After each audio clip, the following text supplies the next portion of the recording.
Bismillahirrahmanirrahim. Assalamualaikum warahmatullahi wabarakatuh.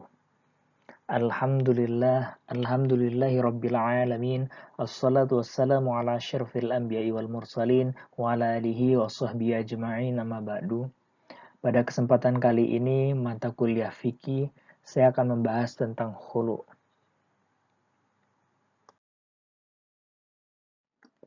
Dalam mengarungi samudera kehidupan rumah tangga, pasti terjadi hal yang tidak disangka dan di luar dugaan yang semestinya. Dari membangun cinta yang harmonis hingga timbul sebuah perseteruan yang menggoncangkan kehidupan rumah tangga yang semestinya harmonis. Itu semua tidak terlepas dari cobaan Allah Subhanahu wa taala, baik dari pihak suami ataupun dari pihak istri.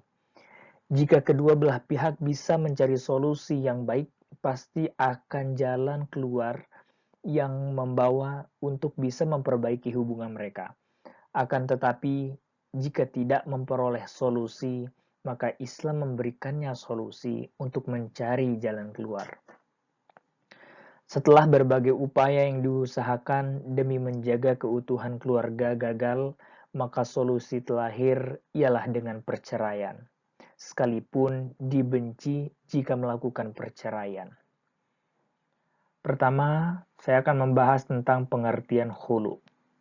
Khulu menurut bahasa berasal dari kata khola yakhlu'u, yang berarti melepaskan atau menanggalkan pakaian, atau yang berarti menanggalkan ia akan sesuatu. Diistilahkan dengan melepaskan pakaian, sebab Al-Quran memberikan nama bagi suami sebagai pakaian istri. Begitu pula sebaliknya, istri sebagai pakaian suami.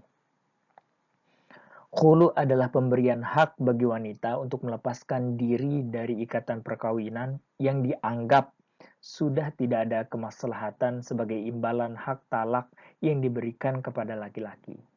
Dimaksudkan untuk mencegah kesewenangan suami dengan hak talaknya dan menyadarkan suami bahwa istri pun mempunyai hak yang sama untuk mengakhiri perkawinan. Artinya, dalam situasi tertentu, istri yang sangat tersiksa akibat ulah suami atau keadaan suami mempunyai hak menuntut cerai dengan imbalan sesuatu. Allah Subhanahu wa taala berfirman dalam Al-Qur'an surah Al-Baqarah ayat 187. Bismillahirrahmanirrahim. Uhilla lakum lailatas siyami rafathu ila nisaikum. Hunna libasul lakum wa antum libasul lahun. Alimallahu annakum kuntum tahtanuna anfusakum fataba alaikum wa afa ankum. Fal'ana bashiruhunna wabtagu ma kataballahu lakum wa kulu washrabu hatta yatabayyana lakumul khaytul abyad minal khaytil aswadi minal fajri thumma atimmus siyama ilal lail wa la tubashiruhunna wa antum akifuna fil masajid tilka hududullah fala taqrabuha kadzalika yubayyinullahu ayatih linnasi la'allahum yattaqun. Artinya, dihalalkan bagi kamu pada malam hari bulan puasa bercampur dengan istri-istri kamu. Mereka adalah pakaian bagimu, dan kamu pun adalah pakaian bagi mereka. Allah mengetahui bahwasannya kamu tidak dapat menahan nafsumu. Karena itu, Allah mengampuni kamu dan memberi maaf kepadamu. Maka sekarang campurilah mereka dan ikutilah apa yang telah ditetapkan Allah untukmu. Dan makan minumlah hingga terang bagimu benang putih dari benang hitam, yaitu fajar. Kemudian sempurnakanlah puasa itu sampai datang malam. Tetapi janganlah kamu campuri mereka itu sedang kamu beriktikaf dalam masjid. Itulah larangan Allah, maka janganlah kamu mendekatinya. Demikian Allah menerangkan ayat-ayatnya kepada manusia supaya mereka bertakwa. Khulu menurut istilah adalah menebus istri akan dirinya kepada suaminya dengan hartanya, maka tertalaklah dirinya. Dan maksud hulu yang dikehendaki menurut ahli fikih adalah permintaan istri kepada suaminya untuk menceraikan dirinya dari ikatan perkawinan dengan disertai pembayaran iwad berupa uang atau barang kepada suami dari pihak istri sebagai imbalan penjatuhan talaknya. Adapun syarat hulu menurut Syekh Hasan Ayub ada 3. Yang pertama, seorang istri boleh meminta kepada suaminya untuk melakukan hulu jika tampak adanya bahaya yang mengancam dan ia merasa takut tidak akan menegakkan hukum Allah. Yang kedua, hulu itu hendaknya dilakukan sampai selesai tanpa dibarengi dengan tindakan penganiayaan yang dilakukan oleh suami. Jika pihak suami yang melakukan penganiayaan, maka ia tidak boleh mengambil sesuatu pun dari istrinya. Dan yang terakhir, yang ketiga, hulu itu berasal dari pihak istri dan bukan dari pihak suami. Kemudian yaitu rukun hulu. Menurut Slamet Abidin dan Aminuddin menyatakan bahwa rukun hulu selain dari adanya istri yang mengajukan hulu dan harta yang dipakai untuk hulu juga harus ada ucapan hulu.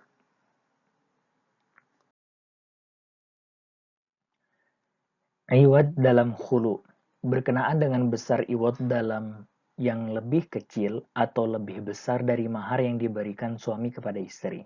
Para ulama berbeda pendapat sebagaimana dikemukakan oleh Said Sabiq yang terbagi pada 2 pendapat.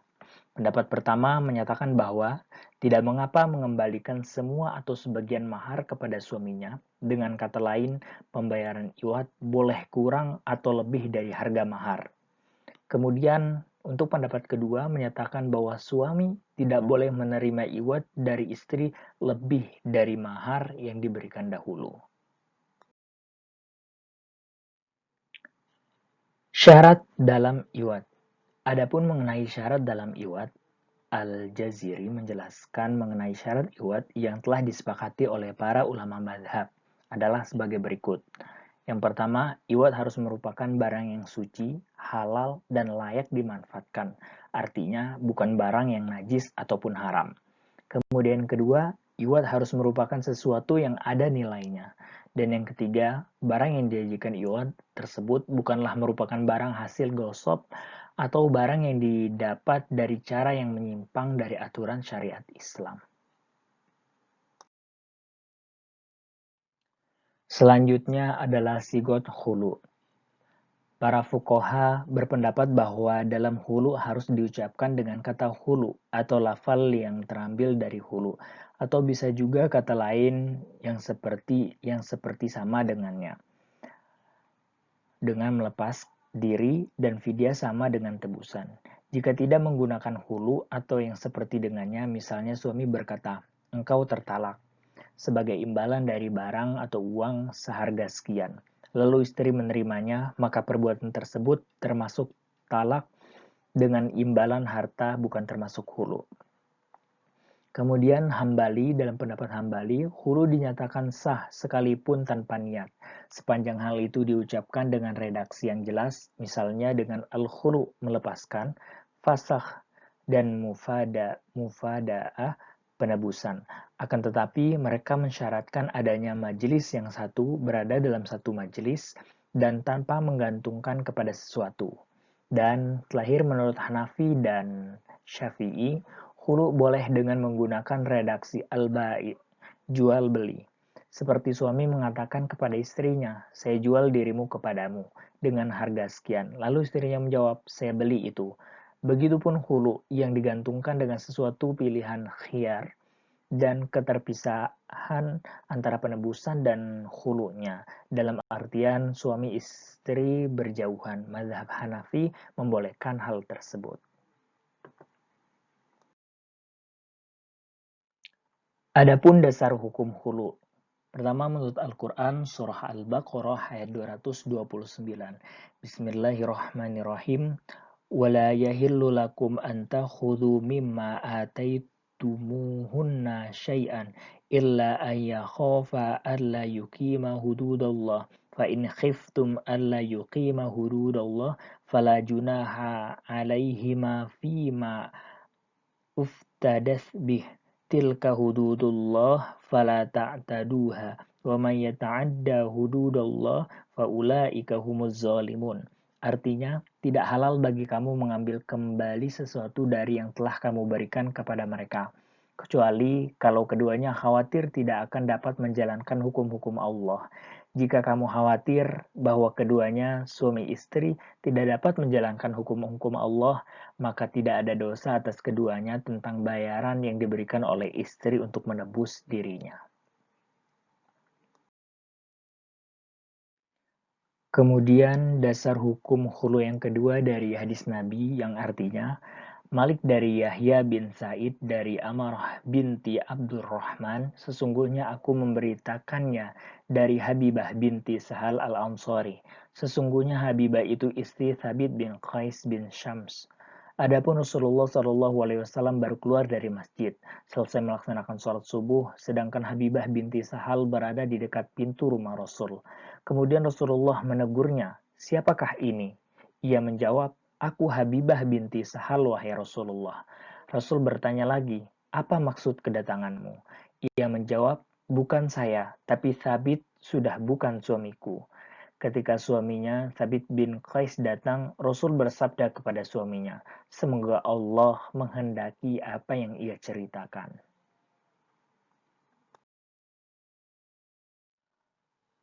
Al-Jurzawi mengatakan bahwa hulu sendiri sebenarnya dibenci oleh syariat yang mulia seperti halnya talak. Semua akal dan perasaan sehat menolak hulu. Hanya Allah Subhanahu wa Ta'ala saja yang Maha Bijaksana memperbolehkannya untuk menolak bahaya ketika tidak mampu menegakkan hukum-hukum Allah Subhanahu wa Ta'ala. Adapun hikmah hulu yaitu untuk menghindari bahaya, yakni saat terjadinya pertengkaran hebat yang menimbulkan gejolak dalam hubungan suami istri hingga keduanya tidak bisa disatukan lagi dalam ikatan rumah tangga, maka hulu diperbolehkan. Hal ini agar keduanya tetap berjalan dalam kehidupan masing-masing dan menjalankan kewajibannya sebagai hamba Allah. Kemudian hikmah yang terkandung di dalamnya sebagaimana telah disebutkan adalah untuk menolak bahaya, yaitu apabila perpecahan suami istri telah memuncak dan dikhawatirkan keduanya tidak dapat menjaga syarat-syarat dalam kehidupan suami istri, maka hulu dengan cara-cara yang telah ditetapkan oleh Allah yang Maha Bijaksana merupakan penolak terjadinya permusuhan dan untuk menegakkan hukum-hukum Allah Subhanahu wa Ta'ala.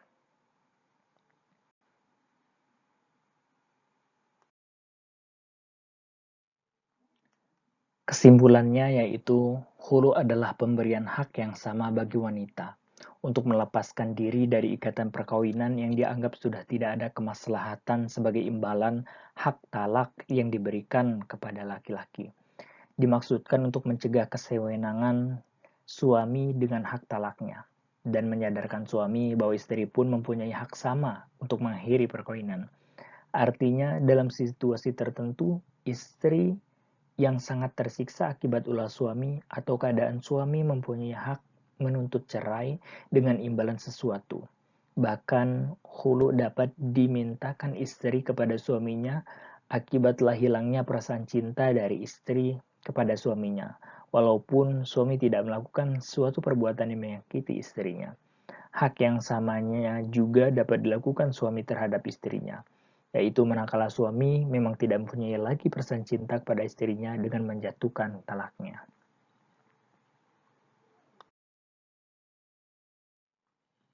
Baiklah, terima kasih. Sekian materi yang dapat saya sampaikan, kurang lebihnya mohon maaf apabila ada benarnya itu semata-mata dari Allah Subhanahu wa Ta'ala, dan apabila ada salah itu semata-mata dari saya pribadi.